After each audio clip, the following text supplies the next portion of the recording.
Garuda Express, an international courier service.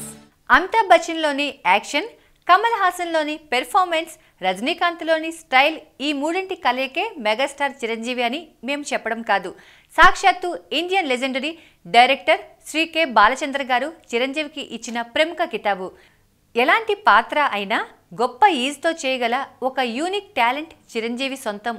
కానీ చెన్నై నుండి మన ఇండస్ట్రీ హైదరాబాద్కి వలసొచ్చాక ఆయనలోని కళాత్మక చిత్రాలు, నటన ఆధారిత పాత్రలని పక్కన పెట్టి కేవలం కమర్షియల్ సినిమాలు మాత్రమే చేయడం సినీ అభిమానుల దురదృష్టం అని చెప్పొచ్చు. ఎక్కడో ఒక మూలాన పడిపోయిన మన తెలుగు సినిమా మార్కెట్ని అనూహ్యంగా పెంచిన ఘనత మన మెగాస్టార్ది. 90sలో ఇండియాలోనే హైయెస్ట్ రెమ్యునరేషన్ తీసుకున్న ప్రాంతీయ నటుడిగా ఫోర్బ్స్ మ్యాగజైన్ చిరంజీవికి కితాబిచ్చింది. కానీ ఎన్నో సంవత్సరాల నుండి దాచుకున్న, తనలోనే దహించుకుపోతున్న తన నట దాహాన్ని ఇప్పుడు ఇన్ని సంవత్సరాలకి ఉయ్యాలవాడ నరసింహారెడ్డి అనే చారిత్రాత్మక చిత్రంతో తీర్చుకోబోతున్నాడు చిరంజీవి.